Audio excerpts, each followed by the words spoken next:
Bom dia, saúdo a igreja com a graça e com a paz do nosso Senhor e Salvador Jesus Cristo, amém? Quero apresentar então minha família, não é? Priscila, por favor, fique em pé, minha esposa. Esse ano, se Deus quiser, completaremos 15 anos de casados. E a Amanda, de 9 anos, Natan, de 7. Isso, são minha família, eu amo muito o presente de Deus na minha vida. Obrigado. Vejo também aqui meus primos, a Leia é minha tia, está ali, né? E a Leila e o Jair, mais uma vez, e o coro Adonai, né? Que da outra vez que eu estive aqui, foram vocês que cantaram, bênção de Deus, né? Há muitas pessoas que eu já conheço, já tive oportunidade de conviver, sofrer na mão de alguns, como o irmão Celso, né?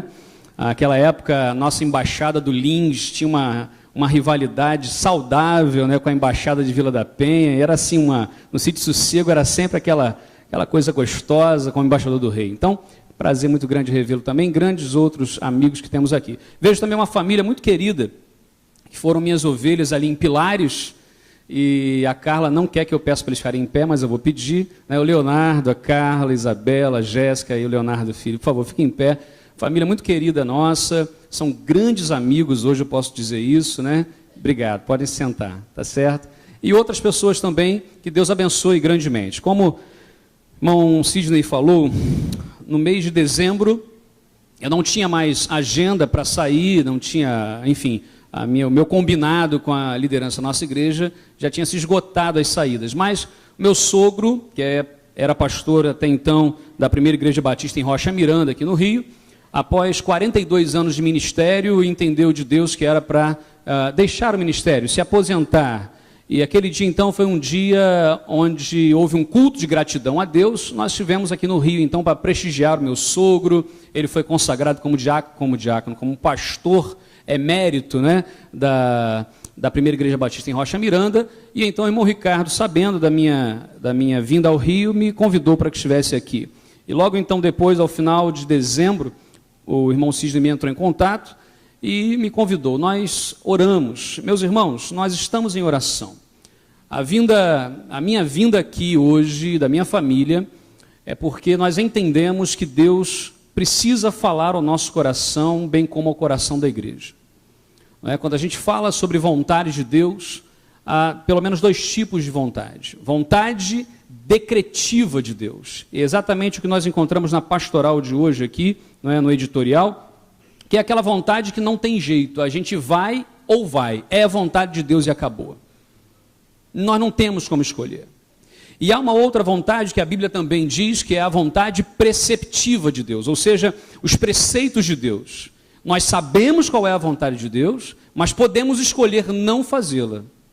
E por vezes nós vamos na contramão. Hoje à noite, especialmente, estarei falando sobre isso. Agora de manhã eu quero, por gentileza, pedir que você abra a sua Bíblia no Evangelho segundo Lucas, capítulo 17, versículos de 11 a 19.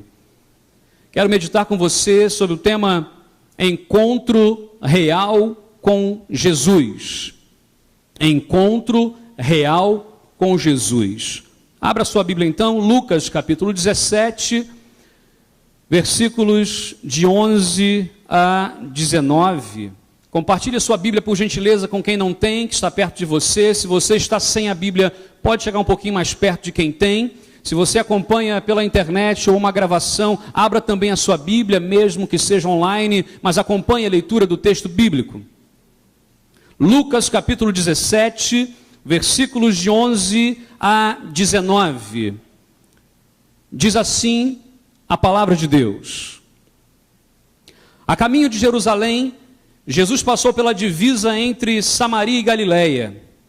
Ao entrar num povoado, 10 leprosos dirigiram-se a ele, ficaram a certa distância e gritaram em alta voz: Jesus, mestre, tem piedade de nós. Ao vê-los, ele disse: vão mostrar-se aos sacerdotes. Enquanto eles iam, foram purificados.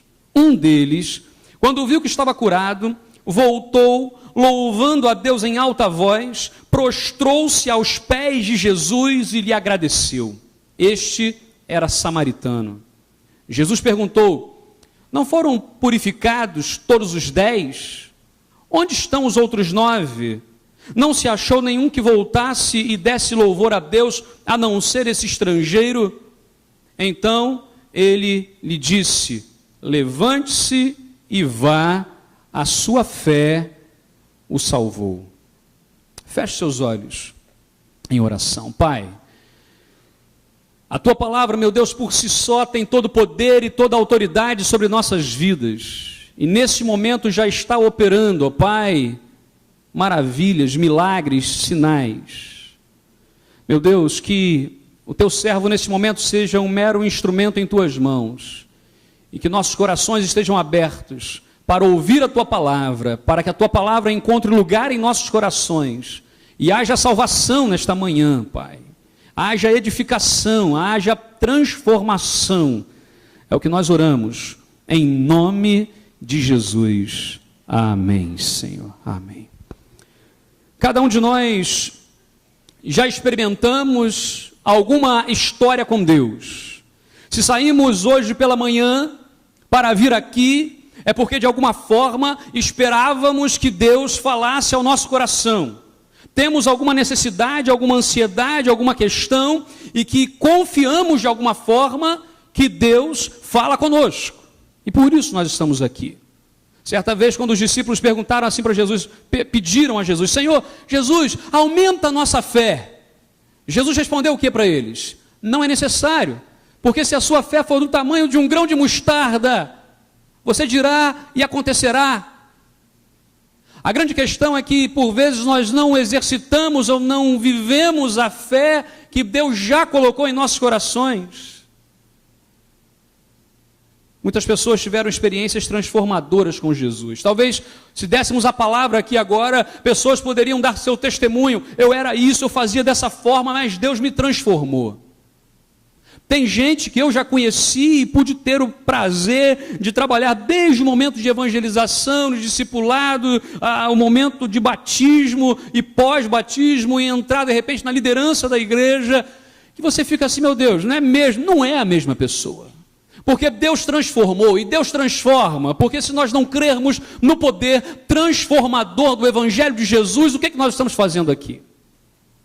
Então há pessoas que tiveram experiências transformadoras com Jesus. Há pessoas, como nós acabamos de ver ontem, nesse culto que foi aqui prestado ao Senhor, pessoas que foram curadas. Pessoas que foram curadas. E quantos de nós não temos milagres em nossas famílias? Nós clamamos ao Senhor e parecia impossível, e era impossível aos olhos humanos, mas o Senhor curou. Há pessoas que receberam bênçãos que não imaginavam, inimagináveis, mas Deus operou milagres. E pessoas que ainda aguardam o tempo de Deus, mas aguardam com fé no Senhor, porque sabem em quem têm crido. Mas eu tenho visto e me preocupado muito com pessoas que estão dentro da igreja, pessoas que por vezes são membros da igreja, mas que ainda não tiveram um encontro real com Jesus. São membros, batizados por vezes, assíduos, até dizimistas, mas ainda não têm um encontro transformador com Jesus. Algo que é dificílimo, porque é muito difícil reconhecer isso. E não são apenas adolescentes, jovens, mas também adultos e até anciãos. Recentemente, atendendo uma jovem, ela entrou com o coração muito amargurado. Na verdade, ela não me procurou. No Facebook, numa conversa, percebi que a coisa não estava muito bem. Entrei no perfil e percebi que ela estava depressiva. Eu falei, essa menina vai se suicidar. Os pais não sabiam de nada. O irmão, também nada. As pessoas que vivem, também nada. E na conversa houve um compartilhar muito complicado, delicado, sigiloso, mas que eu comecei a argumentar com ela, mas ela disse, não, mas eu sei que é errado, mas eu desejo isso, é dessa forma que eu sinto, e o meu desejo, o meu sentimento, e tal, e tal. E eu colocando e ponderando, depois de mais ou menos uma meia hora, 40 minutos, eu parei. Porque quando a gente não abre o coração para o que Deus está falando, alguma coisa está errada. Alguma coisa está errada. Eu fiz uma pergunta para ela muito simples, olhei nos olhos dela. Nascida, apresentada, criada, batizada, assídua nos trabalhos, nas escalas de trabalho da igreja. Eu perguntei assim: você já entregou a sua vida a Jesus? Você tem certeza da sua salvação em Jesus? E ela começou a chorar. E disse: não tenho. Aquilo mexeu tanto comigo, porque às vezes a gente acha que estar dentro da igreja é garantia ou sinal de que está salvo. No entanto, Jesus diz o quê? Muitos virão dizendo: mas Senhor, em teu nome fizemos isso, em teu nome fizemos aquilo. E Jesus vai dizer: apartem-se de mim, porque eu não conheço vocês. É algo muito difícil. O texto bíblico nos mostra o que acontece quando há um encontro real com Jesus. 10 leprosos curados, um salvo, um adorador. Eu quero meditar com você então nessa manhã sobre isso, o encontro real com Jesus. Em primeiro lugar, o encontro real com Jesus muda o nosso discurso. O encontro real com Jesus muda o nosso discurso. Você pode repetir isso comigo? O encontro real muda o nosso discurso. Vamos ler o texto bíblico todos juntos? Ao entrar num povoado, 10 leprosos dirigiram-se.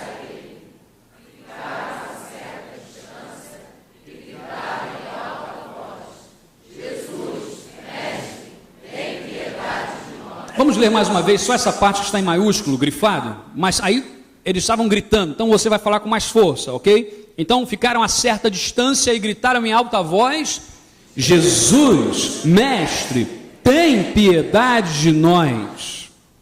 Meus irmãos, aqueles leprosos viviam suas vidas como leprosos. Pastor, até aí nada, a gente leu. Vou repetir. Aqueles leprosos viviam suas vidas como leprosos que eram. Porque o leproso era aquele que vivia sem dignidade. O leproso era aquele que vivia sem esperança. O leproso era aquele que vivia longe da sua família, longe do povo, isolado, fora, jogado fora, descartado como lixo. Mas quando esses homens encontram com Jesus, o seu discurso foi alterado, a sua vida mudou, foi diferente. A lei previa pelo menos 7 tipos de doenças de pele. A palavra que aparece aqui como lepra não é apenas a lepra hanseníase, como a gente hoje já conhece um pouco melhor. Mas eram 7 tipos de doenças de pele que poderiam acontecer. E quando o sacerdote, que era a pessoa autorizada para dar ali averiguar, né, dar o laudo, dizer assim: esse está com lepra, então vai se afastar do povoado, saia do povoado, deixe os seus bens para trás, deixe sua família para trás, deixe suas roupas para trás, deixe seu emprego para trás, deixe seu status para trás, deixe tudo que você acha que é para trás e fora do acampamento. Era isso que acontecia. Lá em Levítico capítulo 13, versículo 45 e 46, a Bíblia diz assim: quem ficar leproso, apresentando quaisquer desses sintomas, e aí você leia os versículos anteriores depois para ver todos esses tipos de doença, usará, presta atenção, roupas rasgadas, andará descabelado, cobrirá a parte inferior do rosto e gritará: impuro, impuro. Enquanto tiver a doença, estará impuro, viverá separado, fora do acampamento. 4 coisas o leproso precisava fazer. Primeiro, usar roupa rasgada. Segundo, descabelado. Terceiro, cobrir o rosto. E quarto, gritar o quê? Impuro, impuro. Agora você pensa o seguinte, você que tem a sua vaidade, certa vez eu fui visitar uma senhora na UTI, ela estava muito mal, saúde péssima, e os médicos não deram muita esperança, e eu fui visitá-la, e quando eu cheguei lá na UTI para visitá-la, e pedi a enfermeira, avisa lá e tal, o pastor está aqui, e ela voltou, ela pediu para você esperar só um pouquinho, aí eu, tá bom, esperei uns 5 minutos, ela veio, agora só pode entrar. Cheguei lá, ela estava toda maquiada. Ela pediu à enfermeira que a maquiasse no leito de UTI. Eu achei aquilo assim muito interessante. Primeiro, obviamente, a gente tem que se cuidar, né? Mas há alguns exageros. A nossa vaidade, por vezes, tem nos afastado daquilo que Deus quer para nós. A gente tem se afastado daquilo que é propósito de Deus para a nossa vida. Aqueles homens precisavam rasgar a sua roupa, mas a roupa custou caro, a roupa é de marca, rasga. Joga fora, pega uma roupa velha, vista-se com um trapo. Perdeu a dignidade. Mas além disso precisa andar descabelado. E algumas pessoas, né? Tem um irmão, e hoje eu sou pastor da filha dele, lá em Cachoeiro, Itapemirim. Fui criado junto com ela aqui no Rio, e ela foi casar com um cachoeirense, e anos depois eu fui ser pastor dela lá em Cachoeiro. Olha como é que é o negócio. E ele disse, ele é careca, mas careca. E a gente ficava brincando com ele, ele uma vez contou a história, ele falou que ele era daquela época da brilhantina, em que os homens iam para a praça com aquele cabelo todo ondulado, né? E quanto mais ondulado, mais brilho tivesse, a cabeleira era meio que igual um pavão, né? Que abre lá o leque para chamar a atenção, e era mais ou menos assim. Ele disse que passou uma vez um produto no cabelo, que o negócio caiu, nunca mais nasceu. Não tem ninguém careca na família, não é genético, mas caiu.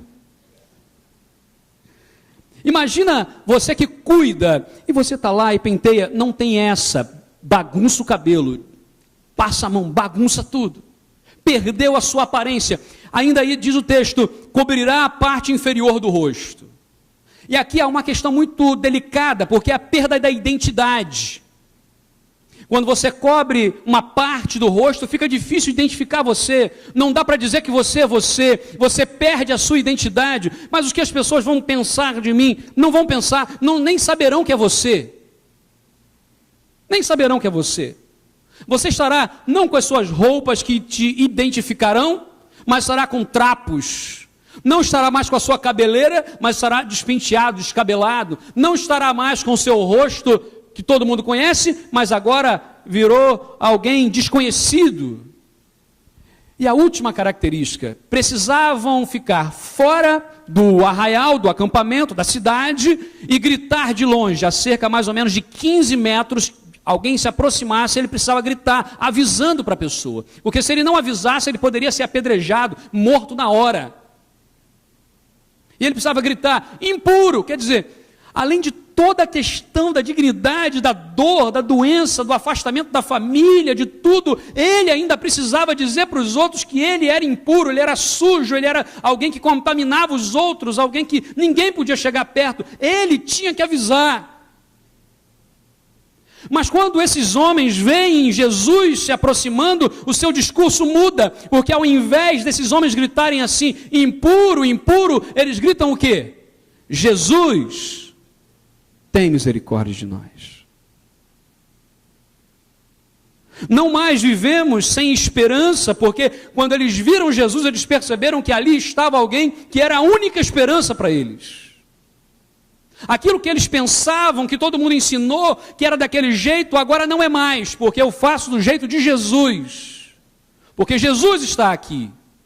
É por causa dele que eu vivo. É por ele que eu faço. Porque por ele, para ele, são todas as coisas.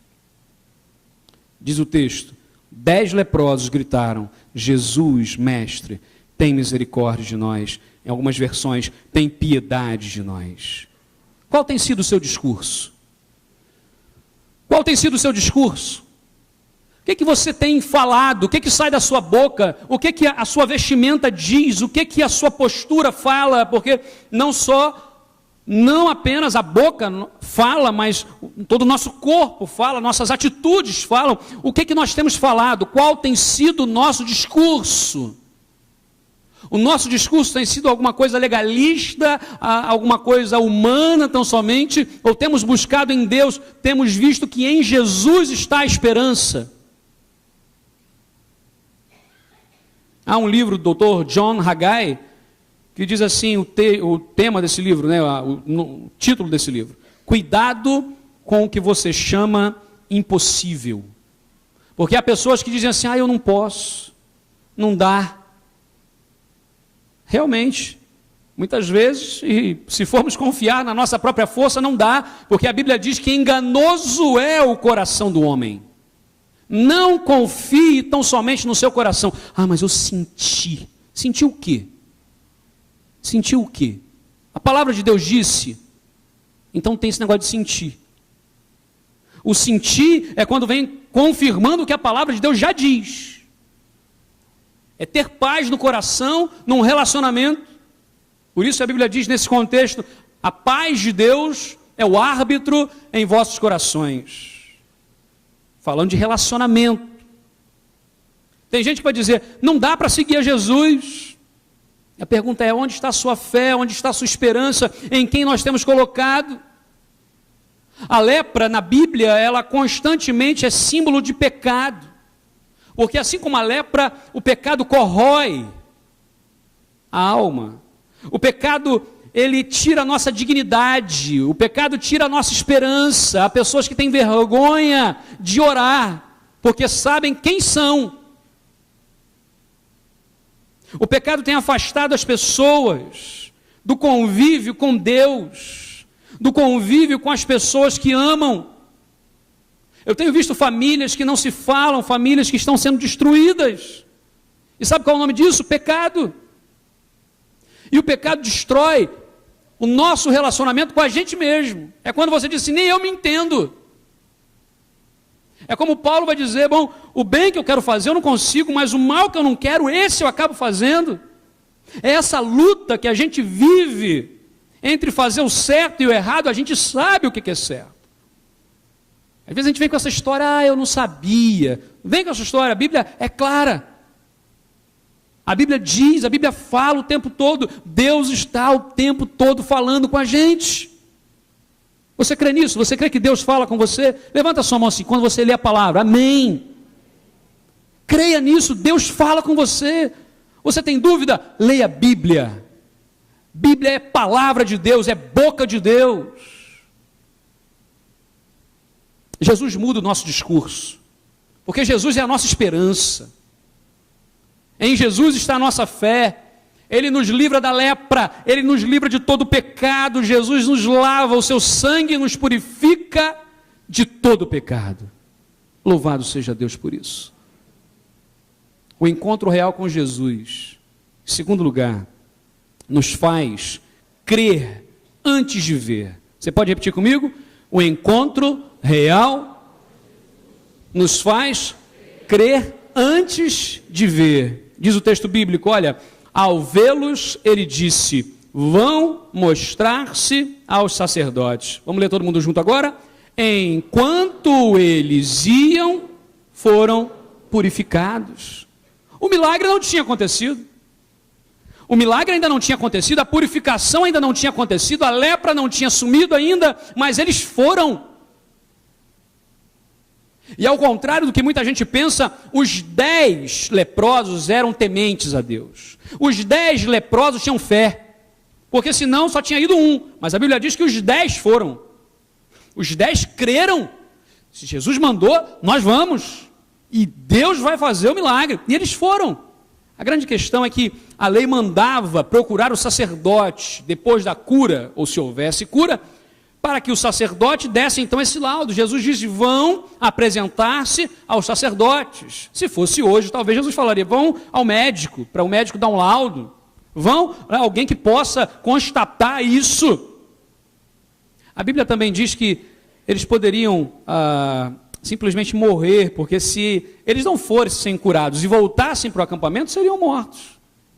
Eles poderiam dizer, argumentar com Jesus: ó, Jesus, o Senhor está mandando ir, mas sabe como é que é? A lei manda a gente ficar, a gente tem que ficar isolado. Eles não pensam, eles obedecem, porque servo obedece, servo não argumenta, servo obedece, e nós somos chamados de servos de Deus. Eles simplesmente creram, não havia purificação, mas houve fé.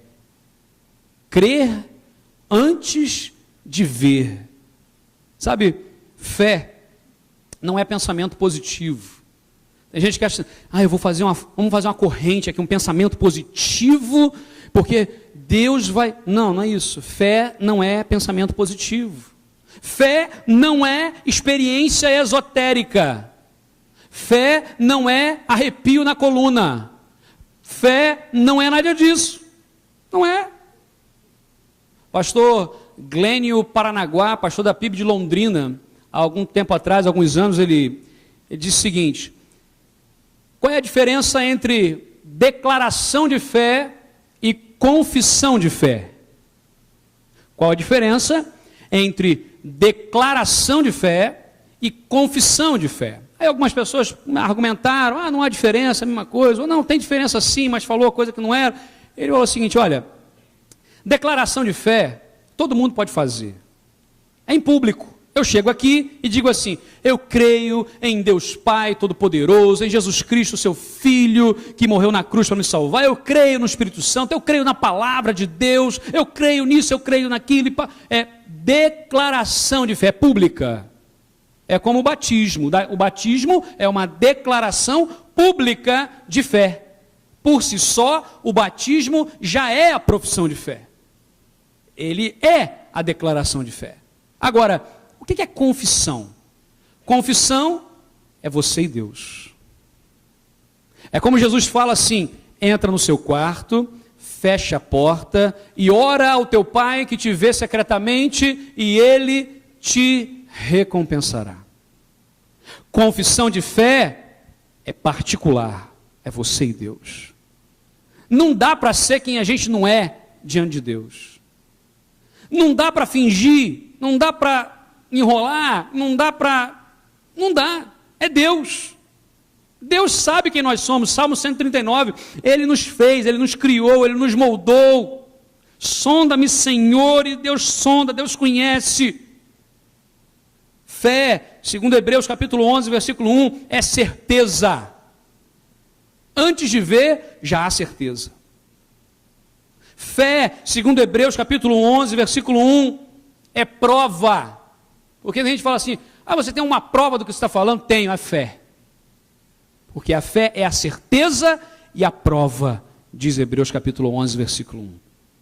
João capítulo 17, versículo 20 também, capítulo 20, versículo 29, diz assim o texto: rogo também por aqueles que crerão em mim por meio da mensagem deles.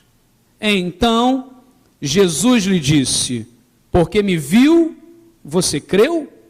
Felizes os que não viram e creram. A primeira parte, João capítulo 17, a famosa oração de Jesus. Quando Jesus ora pelos seus discípulos, presentes e futuros, Jesus ora por nós. Pai, eu peço não somente por esses, mas por aqueles que crerão por meio desses. Se o Evangelho chegou até nós, se nós cremos, se Jesus habita em nossos corações, então a oração de Jesus foi para nós. E a segunda parte fala de Tomé, famoso texto de Tomé. Tomé, que ninguém quer ser na hora da encenação. Que vai fazer uma peça, um teatro, né? Assim, você vai ser Tomé. Não, pastor, não é esse aqui. Eu quero ser Pedro, João, né? Quero ser, sei lá, Tiago, até André, mas Tomé, ninguém quer ser Tomé. Porque Tomé duvidou. Agora, quem de nós nunca duvidou? É como Pedro. Mas Pedro negou Jesus. Como é que pode um negócio desse? Quem de nós nunca negou Jesus? No momento em que nós sentimos vergonha, mas negamos. O texto bíblico nos ensina aqui, que o encontro real com Jesus nos faz crer antes de ver. Precisamos ver para crer, como Tomé, como talvez a nossa natureza nos impulsione a fazer. O texto bíblico nos convida, nos desafia a ver pela fé. Ver pela fé. Quem tem encontro com Jesus, vê pela fé. Terceiro e último lugar. O encontro real com Jesus nos conduz à adoração. Você pode falar junto comigo? O encontro real com Jesus nos conduz à adoração. Versículos 15 e 16 diz o texto bíblico.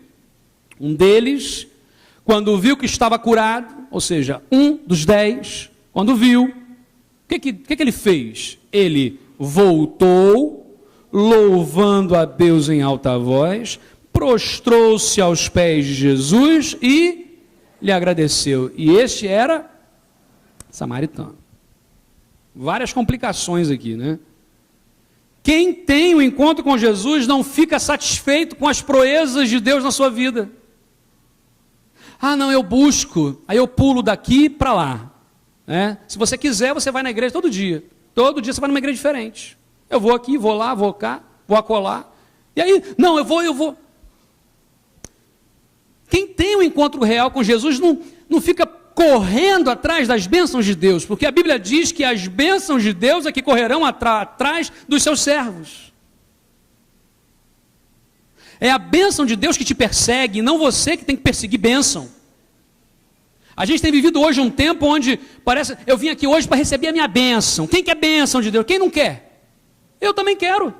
Eu quero ser a bênção. Agora, o desafio que Jesus faz é que sejam vocês as bênçãos de Deus.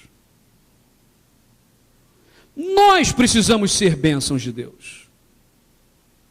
As bênçãos de Deus não são apenas materiais.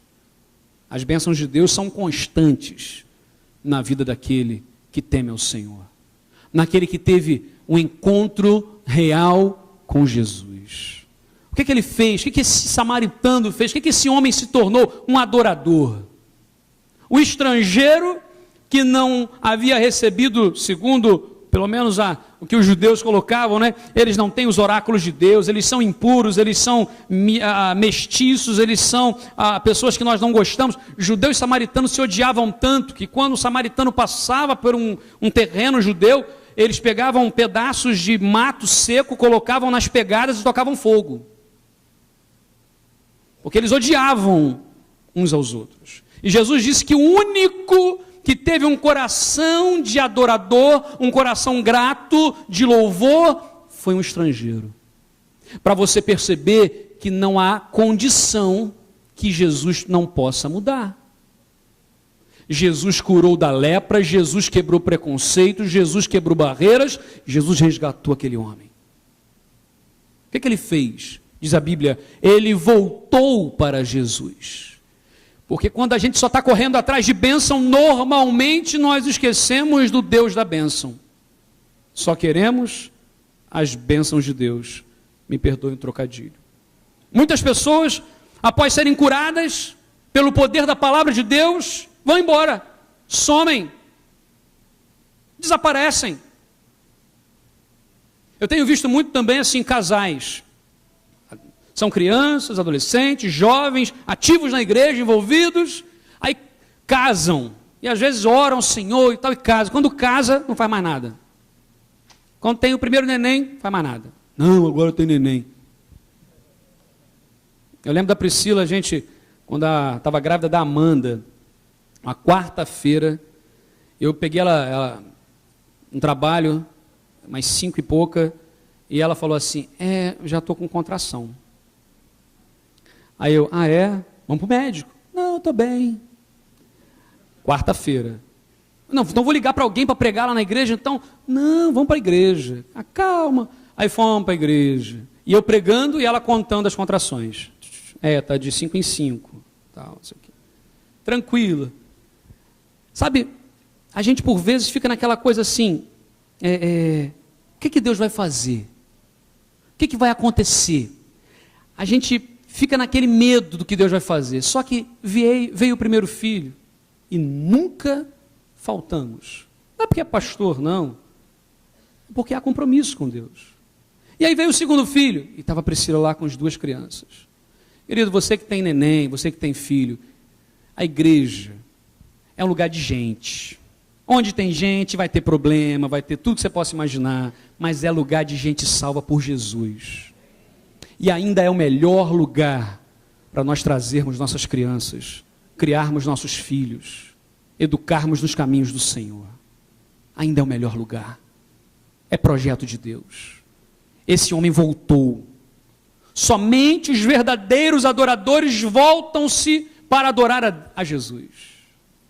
Porque quem não é adorador recebe a bênção de Deus e já quer outra. Senhor, abençoa, eu quero comprar minha casa própria, Senhor. E Deus abençoa. Senhor, agora abençoa que eu quero comprar uma casa maior. Aí consegue. Senhor, eu quero agora uma casa com piscina.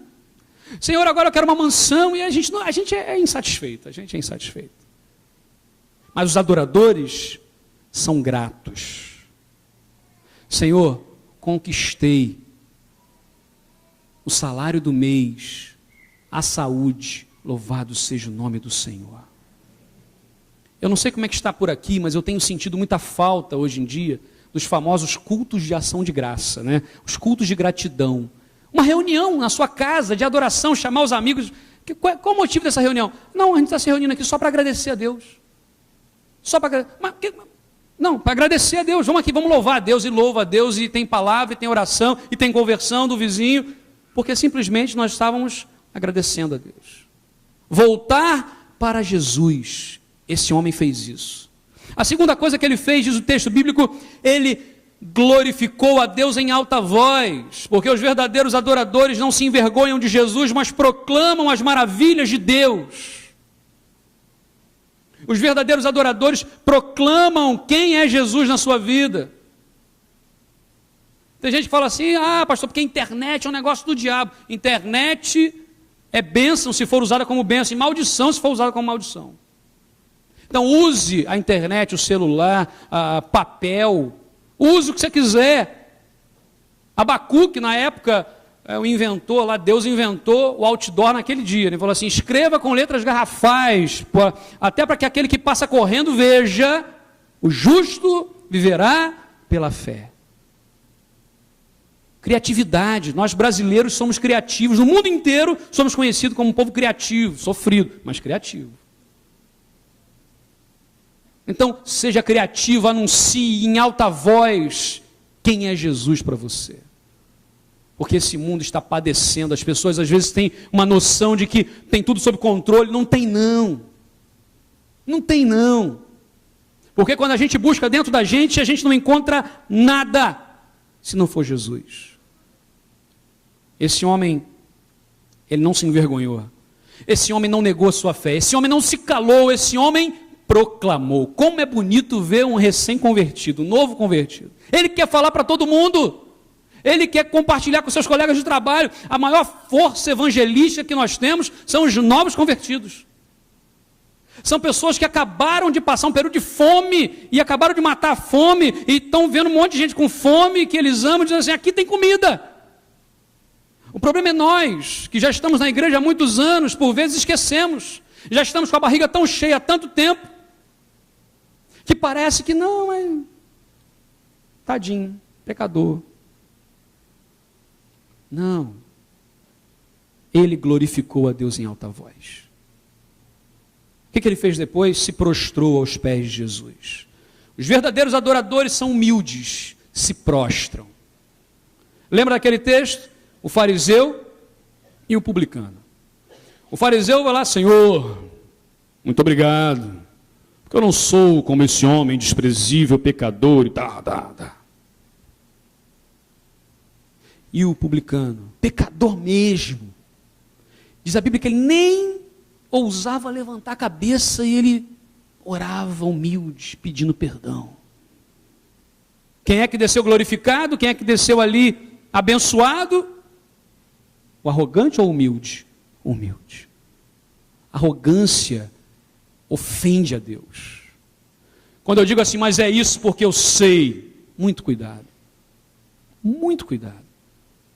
Nós não sabemos. Quando a gente acha que sabe, a gente não sabe. Tudo que eu sei é que nada sei. Mas Deus é o Senhor da minha vida. Deus é o Senhor da sua vida. Ele voltou. Ele não se exaltou. Ele não buscou atenção para si. Vejam como eu estou limpo. Olha como é que eu sou bonito agora. Não preciso usar mais trapo, vou pentear meu cabelo. Vou tirar esse negócio do meu rosto.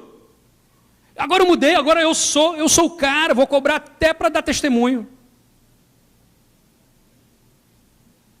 Ele não fez isso. Mas ele tão somente prostrou-se aos pés de Jesus. E a última coisa que ele fez, diz a Bíblia, ele agradeceu as bênçãos de Deus.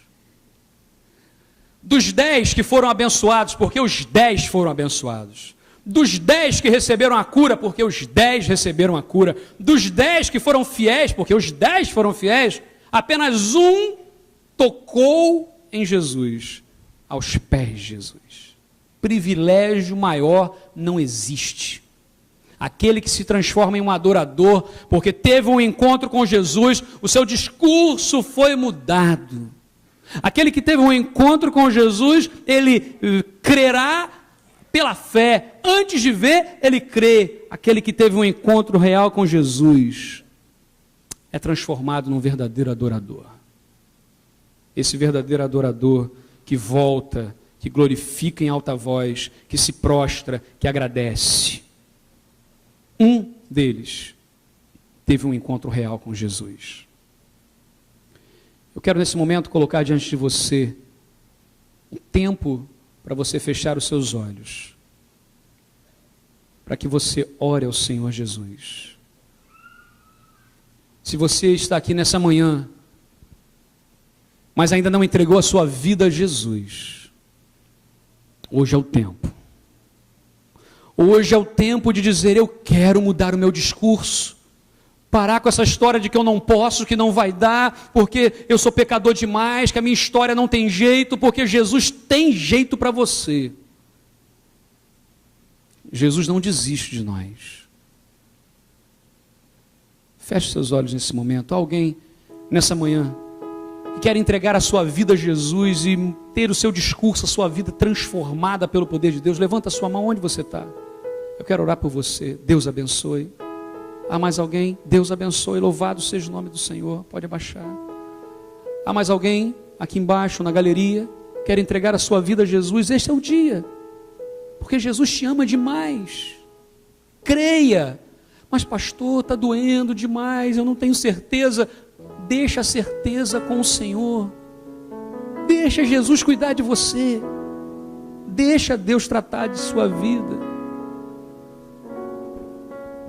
Há alguém aqui hoje que mesmo dentro da igreja, mesmo sendo membro da igreja, mas de alguma forma entende que precisa se comprometer mais com Jesus, precisa voltar para Jesus, para mais perto de Jesus. Entende que tem recebido bênçãos de Deus, que é um abençoado do Senhor, é um homem de fé, uma mulher de fé, mas que tem caminhado gradativamente mais longe de Jesus. Há alguém aqui? Então, levante sua mão também. Onde você está? Deus abençoe. Há mais alguém? Deus abençoe. Não tenha vergonha. Amém. Louvado seja Deus. Deus abençoe. Na galeria, alguém? Deus abençoe. Deus abençoe. Eu sou membro da igreja, sou ativo, trabalho, sirvo ao Senhor, mas eu preciso glorificar em alta voz, eu preciso proclamar mais aos meus amigos, a minha família está caminhando a passos largos para o inferno, e eu estou quieto, eu preciso falar para eles do amor de Jesus. Há alguém assim? Levanta a sua mão.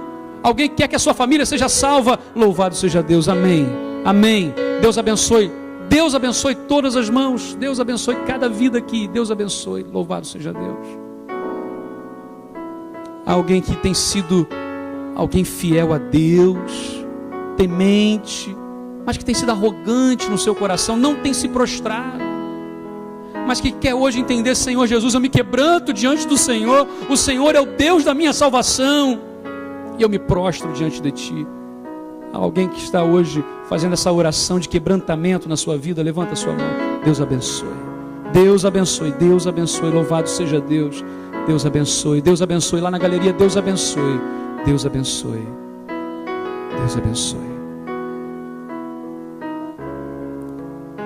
Eu queria nesse momento orar com você. Cada pessoa que levantou a sua mão, seja qual for a decisão que você está tomando, eu queria pedir à igreja que se colocasse em pé nesse momento. Enquanto o coro Adonai vai cantar nesse momento, é isso? Pode ser? Vamos louvar ao Senhor. Você poderá então sair do seu lugar e vir aqui à frente. Eu quero orar por você. Quero orar pela sua vida.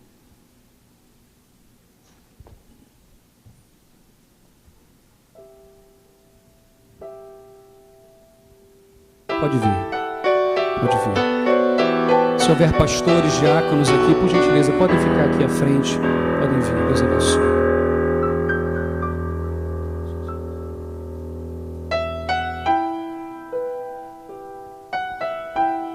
Pode sair do seu lugar e venha em nome de Jesus.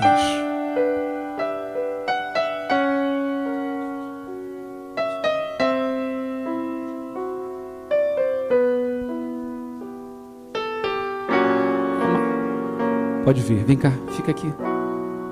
Há mais alguém? Você que levantou a sua mão, você que estava na galeria, quiser descer, vem aqui. Você que tomou a decisão, querendo ver a sua família diante de Jesus, que precisa proclamar a sua família, que precisa se prostrar diante do Senhor, saia do seu lugar e venha, nós queremos orar por você. Amém.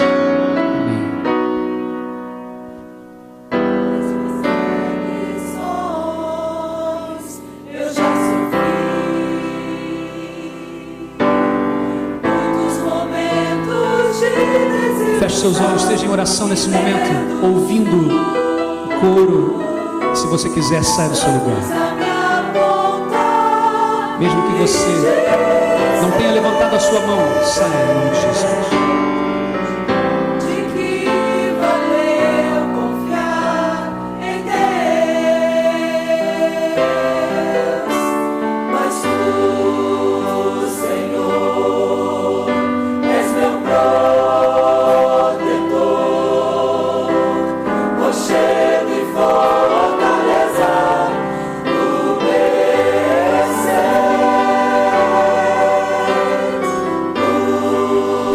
Senhor.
Levante suas mãos em direção a todas essas pessoas que aqui estão. Senhor, nós te agradecemos, ó Pai, porque quando temos um encontro com Jesus, há salvação. Quando temos um encontro com Jesus, nosso discurso é mudado, Senhor. Nós cremos antes de ver e nós nos tornamos verdadeiros adoradores, Pai. Meu Deus, o Senhor é o nosso rochedo e fortaleza. Muito obrigado, Pai, por cada vida que aqui está. Cada pessoa, meu Deus, que aqui entregou a sua vida a Jesus agora, meu Deus, que a igreja possa abraçá-las, caminhar junto, meu Deus, nesse novo momento da sua vida. Abençoa suas famílias, ó Pai, abençoa a família de cada um aqui. Pessoas, ó Deus, que em lágrimas disseram: eu quero que meu filho, que meu marido, que minha filha estejam diante do Senhor. Meu Deus, toma, ó Pai, o coração de cada um. A ansiedade, ó Deus, nós colocamos diante do Senhor. O Senhor, ó Pai, levará a nossa ansiedade. O Senhor, ó Deus, nos dará paz e esperança.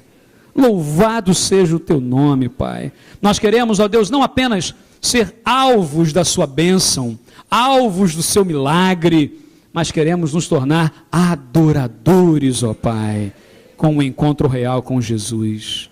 Nós oramos, ó Pai, consagrando a vida de cada um que está aqui à frente, e tantas outras pessoas, ó Pai, que talvez ainda tiveram receio de sair do seu lugar, mas que estão abrindo o seu coração agora para Jesus, ó Pai.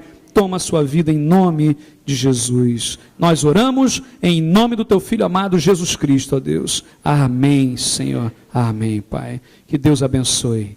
Você pode dizer à pessoa que está do seu lado assim, ó: Deus te abençoe. Diga assim: Deus te abençoe.